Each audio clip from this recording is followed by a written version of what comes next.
వీళ్ళకి ఒక ప్రాథమికమైనటువంటి ఒపీనియన్కి వచ్చేసారు. ఏమని? సూపర్ 6 అమలు పరిచిన, లక్షల కోట్ల రూపాయలు అప్పు తెచ్చి ప్రజలకు పెట్టిన, వీళ్ళకి ఇచ్చిన హామీలు అమలు పరిచిన, వీళ్ళకి రాష్ట్రాన్ని డెవలప్ చేసి ఇచ్చిన, వీళ్ళు మనకు ఓటేయరు. ఓకే. ఎందుకు? 2014 తర్వాత 19 ఎక్స్పీరియన్స్ ఉంది వీళ్ళకి.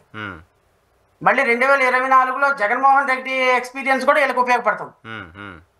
ఇలా 3,40,000 కోట్ల రూపాయలు 3 లక్షల కోట్ల రూపాయలు డైరెక్ట్ బెనిఫిట్ సిస్టమ్ ద్వారా ప్రజలకు డబ్బులు వేసినా కూడా వీళ్ళు మనకే ఓటేశారు. ప్రజలు గొర్రెలు, వీళ్ళకి ఎమోషన్స్ కావాలి అంతే, వీళ్ళకి డెవలప్మెంట్ అవసరం లేదు, వీళ్ళకి డబ్బులు వేసినా మర్చిపోతారు వీళ్ళు అనేటువంటి ఒక ఒపీనియన్కి వచ్చేసి వీళ్ళు అదర్ దాన్ మిగతా కార్యక్రమాల మీద కాన్సన్ట్రేషన్ చేస్తున్నారు. ఎలక్షన్ మేనేజ్మెంట్, రేపొద్దున ఎలక్షన్కి 10,000 ఎట్లా ఇవ్వాలి ఓటుకి, ఎవడెవడిని దగ్గరికి చేర్చుకోవాలి, ఎమోషనల్ గా ఎలా వెళ్ళాలి, ఈ తప్ప వాస్తవంగా డెవలప్ చేయాలని వాళ్ళ మనసులో లేదు.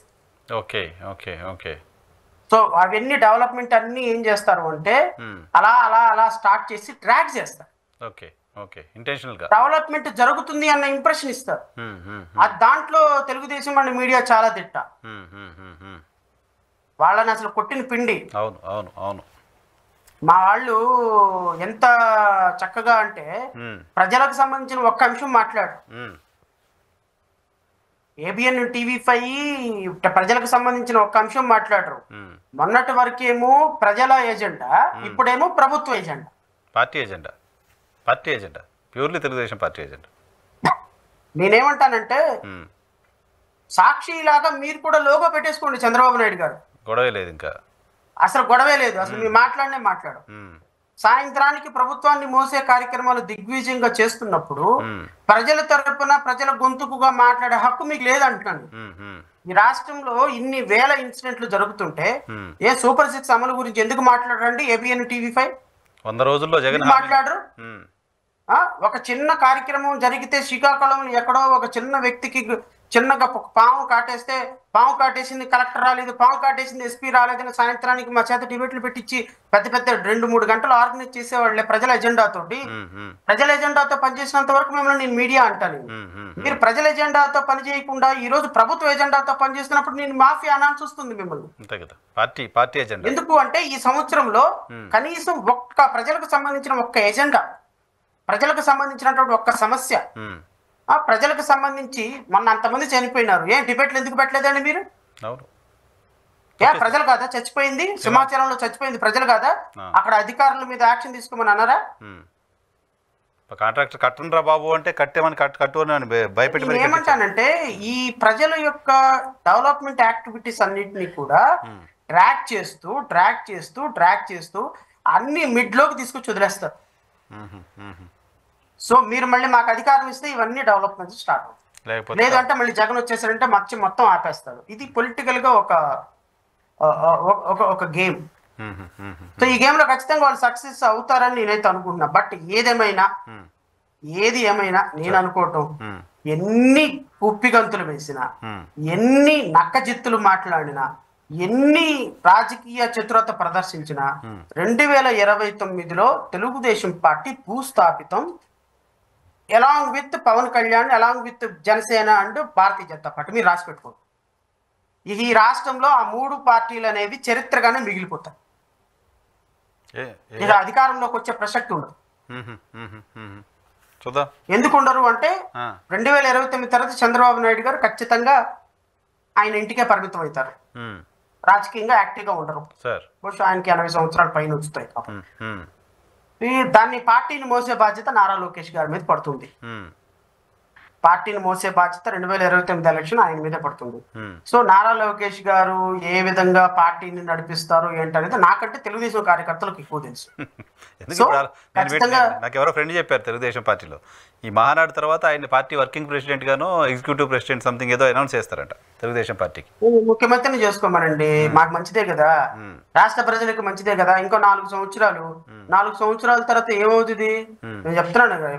అంబటి రాంబాబు వాళ్ళు వార్నింగ్లు ఇస్తున్నారు. నారా లోకేష్ అనేటువంటి వ్యక్తి రెడ్ బుక్ రాజ్యాంగానికి ఆద్యుడు. రెడ్ బుక్ రాజ్యాంగం ఆద్యం పోసి రెడ్ బుక్ రాజ్యాంగం రాసిన నారా లోకేష్ ఉత్తర కొరియాలో కిమ్ ఎవరో ఉన్నారు, కిమ్ ఉన్నారు కదా, అవును. ఉత్తర కొరియాలో కిమ్ లాంటి ఒక అత్యంత రాక్షస పరిపాలన అందించాడు అంటే ప్రపంచానికి ఎట్లా ఉంటుందో నాకు తెలియదు. రాక్షస పరిపాలన, అన్కాన్స్టిట్యూషనల్, అన్డెమోక్రటిక్ పర్సన్స్ కి కేర్ ఆఫ్ అంబాసిడర్ గా కనపడినటువంటి కిమ్ కూడా నారా లొకేషన్ చూసి పాపం అయ్యో పాపం ఇలా అయిపోయినాడే అని అనుకుంటారు 2000 తర్వాత 29 తర్వాత చూడండి.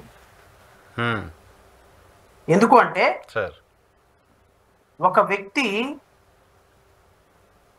ఒక రాజ్యాంగం యొక్క ప్రిన్సిపల్స్ ని మార్చేసి ఈరోజు కంప్లీట్ గా వ్యవస్థల మొత్తాన్ని, ఇంత చిన్న వయసులో వ్యవస్థల మొత్తాన్ని ఇంతగా డిస్ట్రక్షన్ చేసేటువంటి ఒక దుర్మార్గకరమైనటువంటి అజెండాతో పనిచేస్తున్నటువంటి మైండ్ సెట్ రాష్ట్ర రాజకీయాల్లో ఉండకూడదు సార్. ఉండకూడదు, డెఫినెట్గా ఉండదు.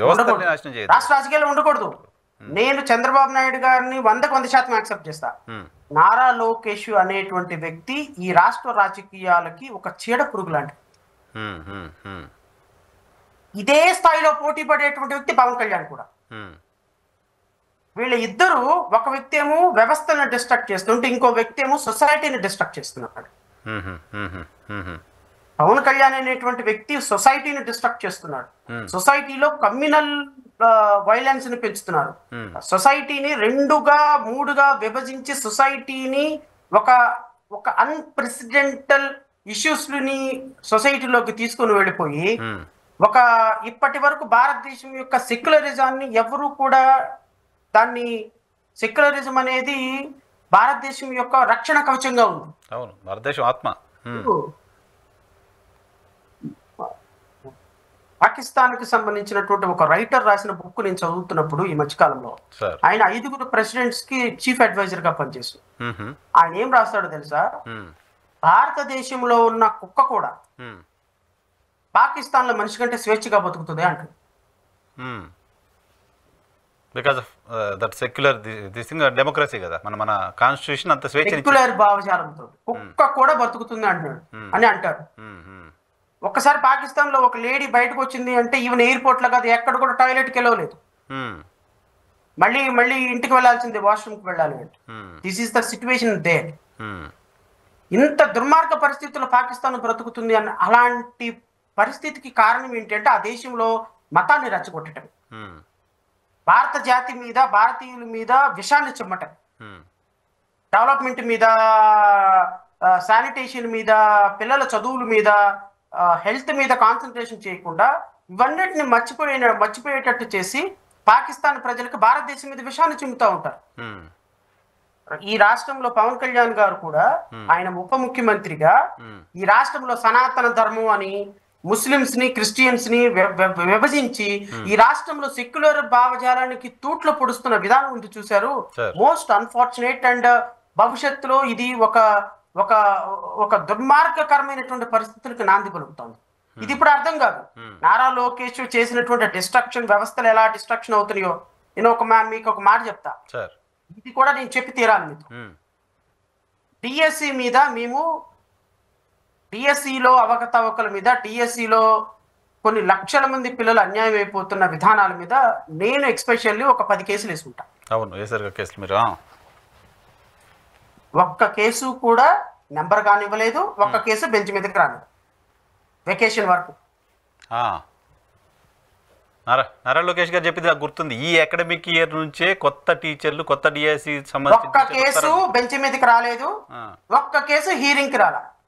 వెకేషన్ వరకు పర్పస్ఫుల్ గా, మరి ఎలా మేనేజ్ చేశారో ఏమో నాకైతే తెలియదు, కానీ ఒక్క కేసు కూడా నెంబర్ అయిన ఏ ఒక్క కేసు. ఎందుకు అంటే దాంట్లో పక్కా లా ఉంది. కేసు వచ్చింది అంటే ఖచ్చితంగా the court is bound to